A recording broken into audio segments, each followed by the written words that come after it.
Welcome back to the Christian&Cowboy Podcast. Christian here with Cowboy as always. Cowboy, how are you doing today? I'm good, son. I'm good. How are you? I'm good because I didn't have to go to school today for no reason. Yeah, it's always good. They canceled it because of flooding, and it was barely anything outside, but I'm not complaining. It was rough here. There was some flooding this morning on the roads a little bit, but it was cold, man. It had a lot of wind. It felt like a spring day, except 20 degrees. Real windy. Felt like April. Well, I'm also good because for the second time this year, the Preds are killing the Islanders. It's 3-0. They need to win every game they can win, that's for sure. Yeah, they've got that stretch of home games that's starting with this game, so yeah, definitely got to win every game you can if you're the Preds. They won 2 out of 4 on that road trip, which wasn't great, but it's not bad either. Would have been nice to get 3 out of 4, but you know. And that Vancouver game especially was ugly to watch. It was 6-2. Rene got pulled in like the second period, so yeah, that one especially was ugly to watch.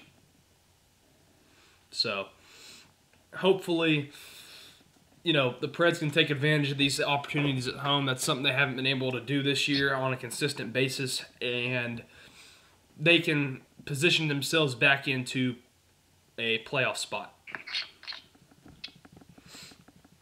Do you have any insight on that, or have you still not watched second of hockey all year? No, I mean it's getting late to the year where they dug a hole and you can't win every game, but they're putting themselves in a position where they're going to have to start doing. They're going to need to win every. If they play 5, they need to win 4 of them.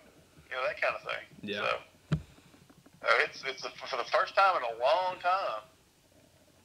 Preds are no loss for the playoffs. I can't tell you the last time that we.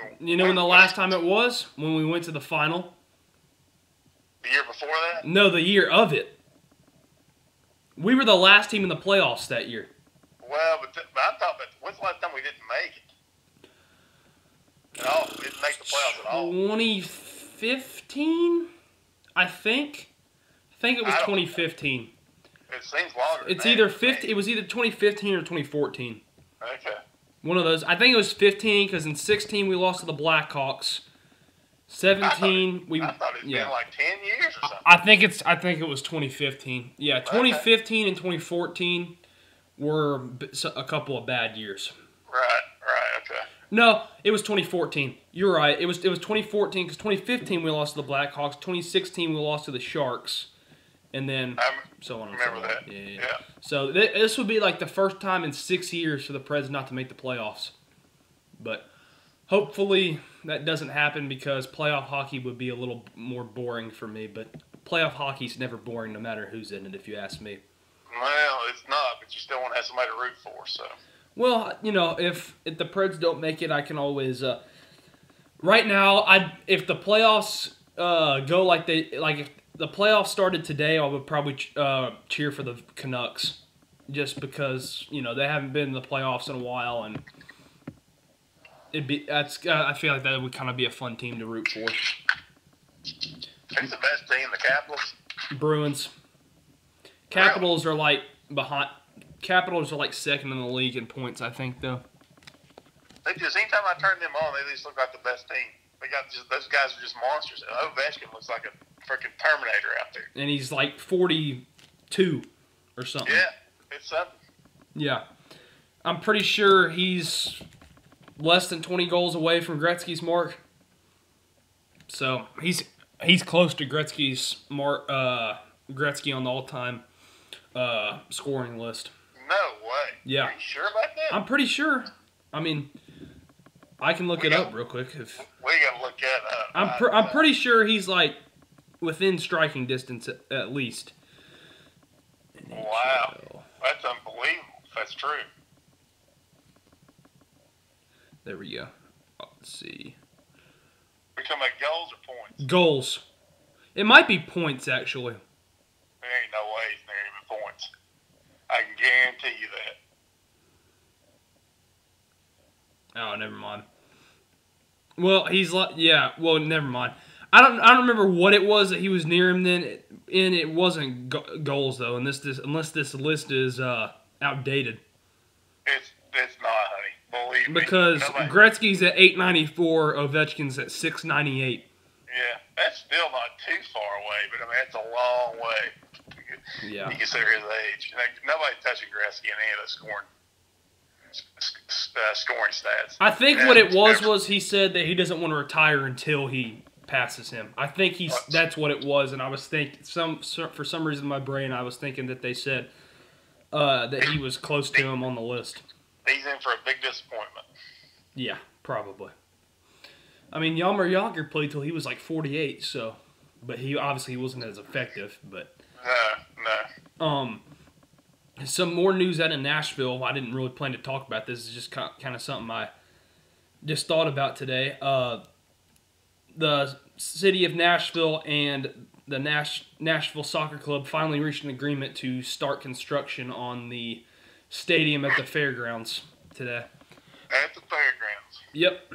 They finally reached an agreement. So they're going to start demolishing stuff, they said, as early as this weekend. Wonder why they want to put it there. Isn't that that's near where the old Sound Stadium was, wasn't it? I don't think so. It's like, I think there was like an old racetrack there. I've never been there. Oh, yeah. They used to have NASCAR races there. Well, I know they still got like the Nashville Super Speedway. That's not the track it is. I think they're two different tracks, if I remember correctly. It's hard to believe Nashville don't have a NASCAR race, honestly. A lot of people want to. People are like in NASCAR trying to get it back in Nashville. You know, they had their award show there in like what month was that? It was like probably like December or something. Yeah. Rocco Grimaldi just scored 4-0 Predators. So at least we get a stress-free win at home. That's something that hasn't happened often this year. No, it hasn't. Anyway, back to what we were talking about. But yeah, also I don't remember the guy's name, but the Nashville SC traded for this defenseman from LAFC, and from what I heard, he was like basically on like the MLS's version of like he was like the MLS's version of like first team All Pro last year. Really? So yeah, I'm pretty sure the season starts in like 2 weeks. I think it starts like February 29th at Atlanta. So, and you know, I'm looking forward to it. I'm just looking forward to it because, you know, obviously it'll be the third professional sports team in Nashville, so it'll be fun to see. And they will be playing their games at Nissan Stadium until the stadium's built, by the way. At least for this year. That figures. I don't know. You know, one thing people were talking about is that maybe they should just have the stadium on Vandy's campus and maybe just like demolish Vandy's stadium and like make a joint stadium. I don't know how that would work. Well, it'd be a good idea. They need to do something with that place. Yeah, I don't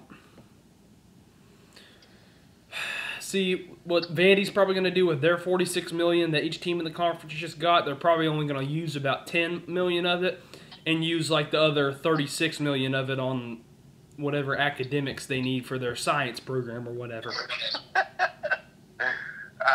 pathetic the way they are doing it. I mean, if nothing else, you ought to have a good basketball program. Well, you know what? Always had. There's been not very many years at all that Vanderbilt wasn't a tough place to win. That used to be impossible to win in that place at one time. And they're just terrible. And I just don't understand it. I mean, they did ever since you got that win against LSU. Vandy still hasn't played terrible since that game. No, what did that Kentucky game end up other than they lost by like 10. So I mean, it wasn't terrible, yeah. But so it's my opinion on Vandy's basketballs is I've seen improvements from how the team. I know it's only that even this year they've only won one conference game, and like last year they won none, obviously. But I've seen improvements from last year to this year when they were under Bryce Drew, and when they were under Jerry Stackhouse. I've seen improvements. They haven't necessarily been in the win-loss column. It's kind of just been more effort than anything. Last year under Bryce Drew, it kind of seemed like the players just didn't even care anymore, and they probably didn't. And now it just kind of seems like they at least care. But yeah, it sucks though for Vandy that 2 years in a row their best player on the team has gotten hurt and knocked out for the rest of the season, like less than halfway into the year. Right. Obviously, last year it was Darius Garland, and then this year with Aaron Nesmith. But right. Anyway, you want to go ahead and move on from that? Yeah, let's do. Okay, let's go ahead and talk some Tennessee basketball. Tennessee gets the blowout win against Arkansas Tuesday night. I don't remember what the score was, but I think it was 82-61 if I remember correctly. And that was really a game you needed to win, obviously.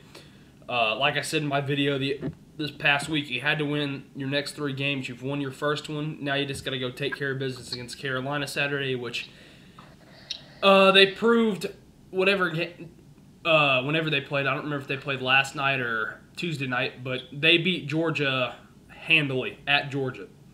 So, but all right, so there's 2 things to talk about there. One, Georgia is awful. Yeah.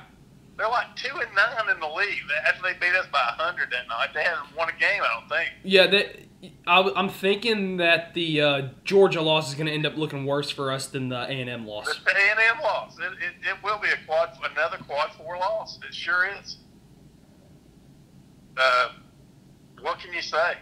I mean, it's I don't know. I don't see how Georgia's that bad. I always thought Tom Crean was a good coach, but I don't think he is. He's sure not proving it down there. But the other part is South Carolina is hot. Yeah, they're like 4th in the SEC right now, if I remember correctly. Yeah, I think that's I'm gonna look at the standings right now. I don't think Tennessee's gonna beat them. If you want to start talking about a bubble team, South Carolina's right there, like 15-9 on the season. I'm gonna look real quick. I'm looking at the standings. Yeah, South Carolina is 15-9. Yep, same record as Mississippi State. Yeah, and better conference record. They turn their year around. I mean, right now in the SEC, you've got your 3 locks probably with Auburn, Kentucky, and LSU, and then you've got 3 teams at 15-9 in Florida, South Carolina, and Mississippi State. Right. So you got to climb over at least 2 of those teams, and I just don't see it. We just cannot score when it gets into the 70s. We just don't have enough scores on that team. Most nights, anyway. The Arkansas game was an anomaly. Yeah, I'm pretty sure that was only the second game all year that you scored 80 points, and the other one was Murray State. So right. Yeah, they just don't have enough people who can put the ball in the basket. Which I said it when it happened. When Monte Turner went down, the season was over. When did he go down again? Like after middle of December.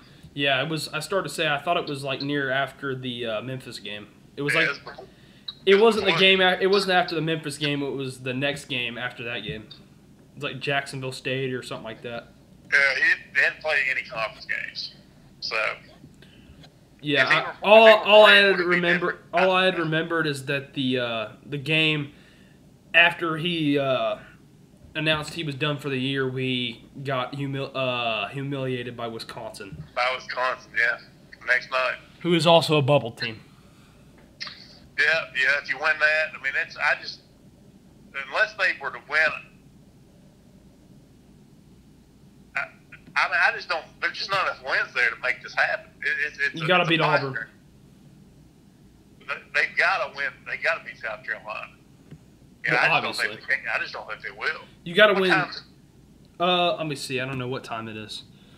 It is at 6 your time, 6 Eastern, 5 Central. Okay. So I guess you'll get to watch it. Yeah, I'll probably watch that. Yeah, hopefully that goes well. I feel like that what Barnes needs to start doing is kind of start running some pick and roll with Pons or Fulkerson. And, if that didn't work, you got Vescovi there. So, I don't know. it's a hard team to figure out. It's a hard basketball season period to figure out.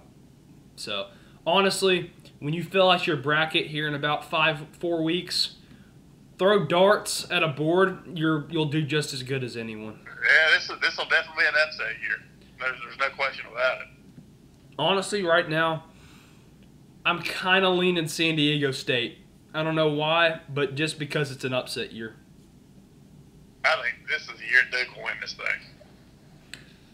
Yeah, they look. I mean, that comeback against Carolina was definitely impressive. Even though Carolina's trash this year, obviously, but that was crazy the way that game ended. Yeah, I couldn't believe it, honestly. But I'm kind of I think Duke definitely has a chance. It kind of feels like it's either going to be one of those years where someone like Duke is going to win it, or that you have like a 7 or an 8 seed win it. Maybe. So, who knows? Let's go ahead and move on. Did you watch any of the XFL this weekend? I saw some highlights. I didn't watch any games, but I saw some highlights. It was not bad. Yeah. I mean, I think we talked about this a little bit before we came on the air. They just don't have enough guys that people recognize who they are. They really, I don't know what you do about that. But, they don't want to play guys like Manziel and Tebow. Well, Tebow plays baseball now anyway, so. Well, he thinks he does, but. Hey, playing minor league baseball, nothing's wrong with that. No, it's not. Except he's just not good enough. And everybody knows it, except for him, it seems like. And the Mets. Well, the Mets are a whole different story. He had like 5 hits last year or something like that. Seriously? Meet the Mets, greet the Mets. You are looking at the new head scouts of the New York Mets. Considering he had 5 hits last year, and I guess he's still in their organization, I'm starting to think they actually did hire him as their head scout. We haven't done it in a while. We haven't had a sponsor on the show. Yeah, we haven't. We need to get our sponsors back.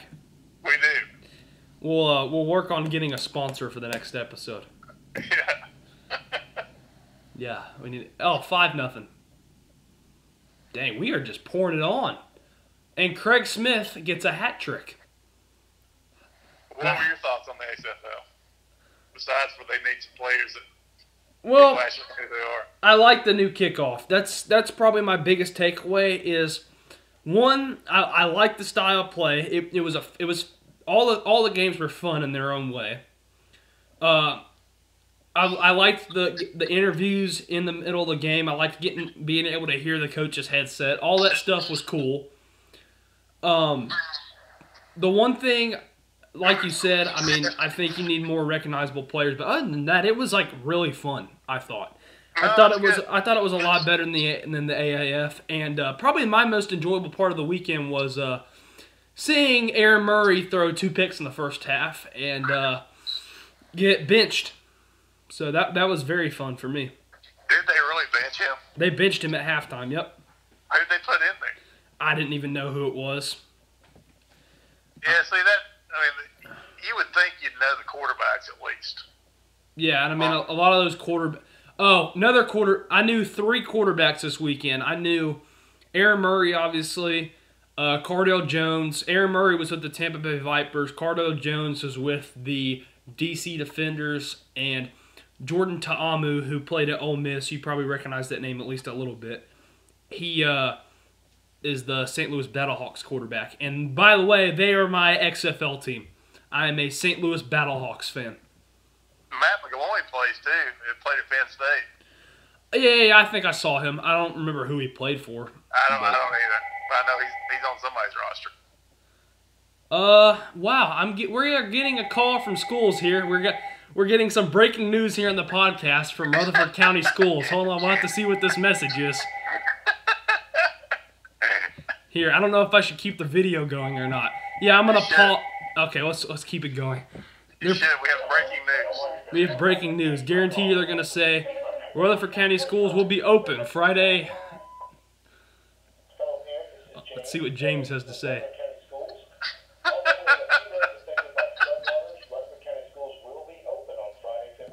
Yeah, will be open. That's tough. That's tough. That is tough. Those who are affected by flooded routes and cannot get to school will be excused. We have also Oh, okay. bus drivers who use their discretion. What did it say? You can't get to school. We'll meet you. Is that what it said? No, he said those who have routes affected by flooding, you will be excused if you can't get to school because of flooding. Oh. I thought it said you can't get to school. We'll meet you. I thought that's what it said. Dang it, James, you had to tease us like that. Anyway, I knew Why that. in the world are they going to call to tell you you're open? Come on. I knew they were gonna do that. I figured that's what they were gonna say anyway. But Well, that's pretty good. They don't- breaking news on the podcast. I mean, they don't do that every time. But like if we're out like a week, like I remember one time we were out like a whole week because it was just, we got like 3 inches of snow and it was just ice everywhere. Yeah. And like the Sunday before we went back on that next Monday, they were like, he was like, "Hello, parents. We would just like to let you know that Rutherford County schools will be open back up on Monday." And I was like, "Oh, okay. You just had to do that," or whatever he said. But what were we talking about again? We were talking about the XFL. Oh yeah. Okay. So yeah, another thing that was cool was seeing that punt from Marquette King, and then that stupid player for the Battlehawks just ruining it. Did you see McAfee get all mad? Yeah. I understand why that guy did what he did. He thought the guy touched the ball. Yeah, okay, that's true. I didn't even think about that, but okay. So we'll go ahead and move on. Daytona 500 is this weekend. Can't really, I'm not gonna lie, I can't really give you any analysis on it, but I guess Here's your analysis right here. Okay. You know who's on the pole for that race? Who's that? Ricky Stenhouse Jr. Oh yeah, isn't he Danica's ex or something? Yeah, I think so. Now, let me ask you a question. If you walked outside and went into Kroger to get a jug of milk, and Ricky Stenhouse Jr. was sitting there in the milk aisle, getting him some yogurt or some cottage cheese, do you think you'd know who he was? Maybe. There is no way I'd know, even if he had his uniform on. I might know him. I might. NASCAR has went so much to hell, it's unbelievable. If it's who I think he is, I would probably know him. God, I wouldn't have a clue. I wouldn't have a clue about any of them. Let me see. I'm gonna look him up and see if that's who I think it is. Because if that's who I think it is, then I would know him. But just by chance, if it was like someone else, I'd be like, nope, I don't know who that is. Ricky Stenhouse Jr. There we go. Images. Yeah, that's who I thought it was. I would know him. Well, let me tell you something. Not very many Americans would. And that everybody needs to know who Dale Earnhardt was. Everybody knew who Jeff Gordon was, who Richard Petty was, who Kel Yarborough was, Rusty Wallace. Yeah. They just don't. You talk about they don't have any names in the XFL. They don't have any names in NASCAR anymore. Yeah. Except for maybe Jimmy Johnson, who, by the way, this is his last year. Yeah, I was just about to say that. Yeah, so that'll be interesting to see too. So I bet most people wouldn't know who he is. yeah, a lot of people wouldn't. NASCAR used to be a big deal. It's not anymore. Yeah. Either way, I think it'll still be fun to watch Sunday. Yeah, Sunday will be a good day for sports as you have the Daytona 500 during the day, and then at night you have the NBA All-Star Game. And so give us the goods on that. What do you think? So, well, I think it's going to be entertaining just because of the new format and stuff. Honestly, when it comes to All-Star Weekend, I usually enjoy Saturday night more than I do Sunday just because that's the skills challenge, three-point contest, and the, dunk contest. I honestly, most of the time, I enjoy that more just because, I just feel like that's more entertaining. And Damian Lillard was supposed to be in the three-point contest and the All-Star game, but he suffered a groin injury in a loss to the mighty Memphis Grizzlies last night. So, unfortunately, he won't be able to go. But he's still going to perform his because, he's a rapper and he has, rap albums and stuff, so he's still going to perform at the game. Well, of course he can do that. There was one year Jordan he did the dunk contest and three-point contest the same year. Seriously? Yeah. He fell right on his face in the three-point contest, though. How did he do in the dunk? He made 3 shots or something. Yeah, it didn't go well for him. How did he do in the dunk contest? He won it. Oh, did they used to have the dunk contest first? Because, now they do skills challenge, three-point, and then dunk. I don't know what order they used to do it in. Don't they have a rookie game where it's rookies? That's on Friday night, yeah. It's like a futures game. It's not all rookies, but most. Futures game, yeah. It's mostly rookies. Like they have a celebrity game that they're doing. They have a celebrity game and a futures game that they're doing on Friday. And then obviously you got the 3-point, the dunk, and all that stuff on Saturday night. And then on Sunday night you obviously have the All-Star game. What's his name? Is Zion going to play in that thing? What, the futures game? Yeah. I assume so. I mean, I don't know for sure, but I would assume that he's playing in it. He's having a good start, boy. Yeah, he is. But man, Ja for Rookie of the Year still. Ja Morant is still going to win Rookie of the Year because he has led Memphis Grizzlies basketball. I think this is going to be my take of the podcast. Memphis Grizzlies basketball is back. It definitely is, but I don't think he's going to win that thing. Who, Zion? I think Zion's going to win it. See, you're one of these people. I have to listen to this every day at school from all these sheep that act like they actually watch basketball. I don't necessarily think it's right, but there's going to be a lot of hype around him. Yeah, they are. They probably will give it to him, but that doesn't mean it's right. Just like it wasn't right that they gave the offensive rookie of the year in the NFL to freaking Kyler Murray instead of A.J. Brown. Yeah. No, that was baloney. Yeah. Even if they had given it to Josh Jacobs, I would have said okay, maybe. But he didn't play most of the year. Well, not most of the year, but he didn't play some of the year because he had he was dealing with injuries. But Jacobs finished second behind him, but Brown was third or fourth, wasn't he? What? I didn't realize that. That's bogus. Brown was not second in the voting. I hate to tell you. Well, that's stupid. It's very dumb. He had a good year, man. He did. But there were a lot of good rookies this year. Yeah, Nick Bosa was probably the best rookie maybe ever. I don't know about that, but probably in the conversation. But, all right. He won that Super Bowl on his own. Yeah. Well, before we talk about the playoff format, because that conversation could go on for a while, we'll talk about the new MLB rule changes. There's been some new rule changes in the MLB, but the main one, obviously, is that there's now a 3-batter minimum for pitchers when they come in the game. So, what do you think about that? It's going to blow up in their face. It's not going to work. They're going to get guys out there. Oh, I sprained my ankle. Oh, I pulled my hamstring, and no umpire's going to go out there and say, "Well, you got to pitch," because as soon as they do that, there'll be somebody that's really hurt, and then they get really hurt. My elbow's sore. It's a good idea, but it's not going to fly. It's sort of like when they did the no huddle. Yeah. And guys, it's going to be the same thing as that. Yeah. You wait and see. Guy goes out there and throws up a meatball the first time, they're going to take him out of the game. Probably. Yeah. It's unfortunate that a rule like that is going to be just basically blow up. Yeah, that's the word I was looking for. That is outrageous. It is outrageous. Okay, speaking of something that I guarantee, my prediction, folks, is Cowboy is going to think that this next topic is outrageous. New playoff format.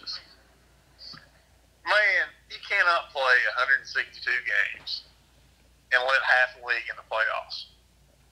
I mean, what is the point of doing that? I don't know. And then the worst part is where the first number 1 seed gets a bye. The number 2 seed gets to pick who they want to play. Yeah. What kind of crap is that? Yeah, that's so stupid. And not only that, like, it's not like it's football where rest is a good thing. Like, rest usually is like a bad thing in baseball. Like, if you don't play for like 10 days, it usually is like a bad thing. Yeah, it can't, except for pitchers. Yeah. But I well, still, even for pitchers, like, usually like 3 days rest is a good thing, but like, 10 days rest is... What are they going to do, too? How long are these things going to last? They're going to be playing playoff games in the middle of November in the dead of night. In Boston, New York, it'll be 25 degrees. Yeah, no one is going to want to be playing baseball in No. November when it's 2 degrees outside. It's bad enough when it's 50 degrees.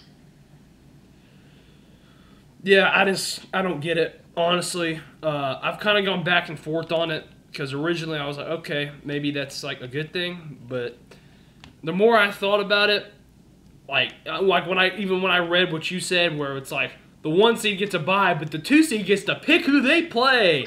I was like, what? I just couldn't get over that when I saw that. Yeah, that was the part that just took me to the other side, where I was like, do not change this no matter what you do. It's kind of like in the NBA where they're kind of thinking about adding a playing game for the playoffs. I just don't understand the point of it. They'll probably end up doing it. I mean, all these sports, they just keep adding. They're going to do it in the NFL, too. I mean, I get it in the NBA, kind of. But just because in the NBA, obviously it's not as big of a deal because you're not going to... If they get 3 out of 5 in the NBA, it would help a lot, I think. Yeah, I think, first round you get 3 out of... Even if you went like first round, 3 out of 5, and the rest best of 7... Which is what they used to do. Did they really? Yeah. So the first round would be 3 out of 5, and then like conference semis would be like best of 7, and then best of 7 the rest of the way. I'll give 3 out of 5 for every series until the conference and finals. So you would go first 2 rounds best of 5, and then conference and finals best of 7. That's what I would do. Yeah. They're playing 82 games anyway. Yeah, I mean even if you went best of 5 for the for the first round, and then you went best of 7 for the rest, even that would probably help a little bit. But yeah, I think it would. Anyway, I think we've covered just about everything we can talk about. Bit of a shorter episode this week, but kind of a not really want to say a dead time because it's not that, but there's just not as much to talk about this week. But it kind of is dead time. I mean, once football ends, we don't have March Madness yet. Golf is really not kicked off yet. We still got 2 months to go before the Masters. The LA Open this week. There's some baseball news, but they're not in training camp yet. Yeah. So, it's a dead time. February's a slow month for sports. But it's coming. Yeah, yep, that's for sure. Anyway, anything else you want to say before we head out? No, buddy. I think we got it nailed down tonight. Alrighty, well, hope you guys enjoyed the episode. Like it, share it, subscribe, do all the good stuff, and we'll see you again later.